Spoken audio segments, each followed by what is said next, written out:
Selamat datang kembali di The Deep Dive Anda. Oke, kali ini kita mau menyelami satu dokumen nih. Naskah akademik dari Kementerian Pendidikan Dasar dan Menengah. Baru loh, Februari 2025. Judulnya Pembelajaran Coding dan Kecerdasan Artifisial pada Pendidikan Dasar dan Menengah. Nah, Anda kasih ini ke kita kan, pengen tahu intinya apa sih? Kenapa tiba-tiba kok kayaknya coding sama AI ini jadi penting banget gitu buat anak SD sampai SMA di Indonesia. Rencananya gimana, terus artinya apa buat masa depan? Yuk, kita coba bedah bareng. Iya, jadi pada dasarnya gini, dunia kan berubah cepat banget ya karena digitalisasi, AI, big data, IoT itu semua udah di mana-mana gitu kan. Nah, naskah ini sebetulnya respons supaya generasi muda kita itu siap. Bukan cuma jadi pengguna pasif, tapi ya diharapkan bisa ikut menciptakan teknologinya juga. Ini krusial banget. Kalau kita lihat potensi ekonomi AI di ASEAN aja, itu bisa sampai $1 triliun AS di 2030. Besar sekali ya? Betul. Dan untuk Indonesia sendiri, potensinya bisa sampai $366 miliar AS. Tapi, nah ini ada tantangannya juga. Ada prediksi kita bakal kekurangan sekitar 9 juta pekerja digital di 2030. Ditambah lagi, indeks literasi digital kita posisinya masih di level sedang. Jadi PR-nya lumayan. Oke. Jadi ini semacam upaya ngejar ketertinggalan, sekaligus mempersiapkan ya. Terus, kalau gitu, apa sih yang sebenarnya mau diajarkan nanti? Ini kan bukan sekedar ngajarin anak ngetik kode gitu aja kan? Tepat sekali. Ini jauh lebih dalam dari sekedar skill teknis ngetik kode. Fokus utamanya itu justru ke, berpikir komputasional. Computational thinking, gitu istilah kerennya.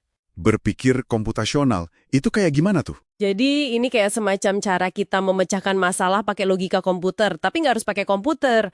Misalnya, kemampuan memecah masalah besar jadi kecil-kecil, itu dekomposisi. Terus, kemampuan ngenalin pola, menyaring info penting aja, itu abstraksi. Sama ngerancang solusi langkah demi langkah yang jelas, itu algoritma. Nah, ini tuh skill dasar banget buat abad 21. Oke. Jadi lebih ke cara berpikirnya ya? Betul. Selain itu ya tentu ada materi pendukungnya, kayak analisis data dasar, terus etika pakai AI ini penting banget nih, biar anak-anak sadar soal bias di algoritma, keamanan data, privasi, gitu-gitu. Terus ada juga human-centered mindset. Maksudnya? Maksudnya, teknologi itu ya dibuat untuk manusia, untuk memudahkan hidup, bukan sebaliknya. Jadi fokusnya ke kebutuhan manusia, baru deh pengenalan dasar soal desain sistem AI dan teknik-tekniknya. Dan yang menarik, pendekatannya itu bisa plugged, pakai komputer, atau unplugged. Unplug, tanpa komputer gitu? Iya, tanpa komputer. Bisa pakai permainan logika, pakai kartu, aktivitas fisik. Jadi nggak harus nunggu ada lab komputer canggih. Itu bagus sih. Jadi lebih fleksibel ya, terutama buat sekolah yang mungkin fasilitasnya belum lengkap banget, logikanya tetap bisa dilatih. Terus, gimana rencana penerapannya di sekolah?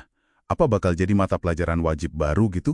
Bikin nambah beban nggak sih? Nah, ini bagian yang penting. Rekomendasi utamanya itu cukup hati-hati, menjadikannya sebagai mata pelajaran pilihan. Diusulkan mulai dari SD kelas 5 dan 6, terus semua jenjang SMP, sama SM-SMK kelas 10. Alokasinya sekitar 2 jam pelajaran per minggu. Oke, pilihan ya bukan wajib. Sekolah-sekolah yang ya dinilai lebih siap dulu, infrastruktur dan gurunya lebih oke. Kedengarannya sih cukup realistis ya pendekatannya. Tapi ya namanya juga rencana besar di negara kita, pasti ada tantangannya dong. Apa aja tuh yang jadi perhatian utama di naskah ini? Betul banget. Tantangannya nggak kecil, dan itu diakui kok di naskahnya. Pertama, yang paling jelas, ya soal kesenjangan infrastruktur, komputer, internet, itu kan belum merata sama sekali. Apalagi di luar kota besar. Ada data di naskah ini, baru sekitar 22% SD loh, yang punya lebih dari 15 komputer. Itu kan? Wah, jauh ya dari ideal. Iya, itu fakta lapangan. Kedua, kesiapan guru. Ini krusial banget.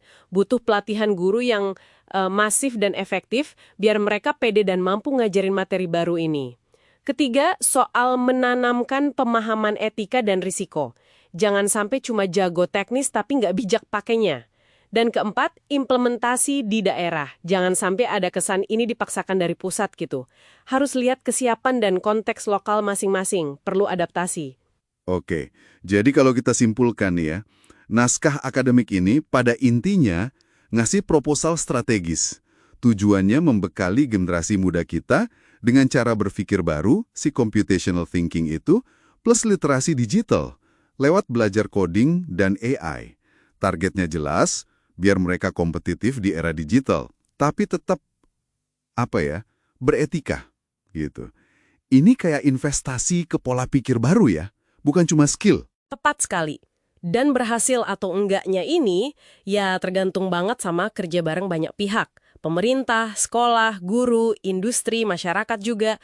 Ini bukan sekedar nambah pelajaran, tapi lebih kayak menanam fondasi cara berpikir untuk masa depan. Nah, sebagai penutup nih, coba kita pikirkan ini bareng-bareng ya, Anda juga di rumah. Kalau upaya menanamkan computational thinking lewat coding dan AI ini benar-benar berasap nih ke cara berpikir generasi mendatang kita. Kira-kira gimana ya dampaknya ke cara mereka nanti memecahkan masalah sehari-hari, bahkan masalah yang nggak ada hubungannya sama teknologi sama sekali?